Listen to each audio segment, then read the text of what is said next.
மொபைல்ல இருக்கக்கூடிய ஃபாண்ட் சைஸ வந்து எப்படி சேஞ்ச் பண்றது அப்படிங்கிறத பத்தி தான் டீடைலா பார்க்க போறோம். பார்க்கறதுக்கு முன்பாக சேனலை சப்ஸ்கிரைப் பண்ணிடுங்க. வீடியோக்குள்ள போலாம்.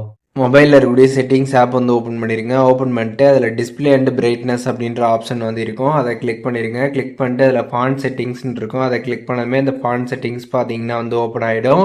ஸோ இதில் பார்த்தீங்கன்னா வந்து உங்களுக்கு தகுந்த மாதிரி நீங்கள் ஃபாண்ட்டை வந்து அட்ஜஸ்ட் பண்ணி வந்து வச்சுக்கலாம் சைஸு. இந்த செட்டிங்ஸ் பார்த்தீங்கன்னா வந்து ஒவ்வொரு மாடலில் ஒவ்வொரு மாதிரி வந்து இருக்கும். அதனால் நீங்கள் வந்து இந்த வீடியோவில் சொல்கிற இந்த ப்ரொசீஜரை ஃபாலோ பண்ணி இந்த செட்டிங்ஸை நீங்கள் வந்து உங்கள் ஃபோனில் பார்த்தீங்கன்னா வந்து கரெக்டாக சர்ச் பண்ணி எடுத்துருங்க.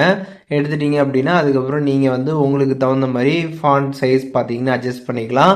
உங்களுக்கு மீடியமாக வேணுன்னா மீடியமாக வச்சுக்கலாம், இல்லை ரொம்ப சின்னதாக வேணுன்னா சின்னதாக வச்சுக்கலாம், இல்லை ரொம்ப பெருசாக வேணுன்னா பெருசாக வச்சுக்கலாம். உங்களுக்கு எந்த மாதிரி ஃபாண்ட் சைஸ் வேணுமோ அந்த மாதிரி நீங்கள் ஈஸியாக வந்து செட் பண்ணிக்க முடியும். அதுக்கப்புறம் நீங்கள் வந்து செட் பண்ணிட்டு செக் பண்ணி பார்த்தீங்க அப்படின்னா அதுக்கு தகுந்த மாதிரி ஃபாண்ட்ஸ் எல்லாமே மொபைலில் அப்டேட் ஆகிடுக்கும். செக் பண்ணிக்கலாம். இப்போது இந்த வீடியோ மூலியமாக எப்படி வந்துட்டு மொபைலில் இருக்கக்கூடிய ஃபாண்ட் சைஸை வந்து சேஞ்ச் பண்ணுறது அப்படிங்கிறதுக்கான டீட்டெயில்ஸ் தெரிஞ்சிருப்பீங்க. இதில் எதுவும் டவுட் இருந்துச்சு அப்படின்னா கமெண்ட்ஸில் மென்ஷன் பண்ணுங்கள், நான் எல்லாருக்குமே ரிப்ளை பண்ணுறேன்.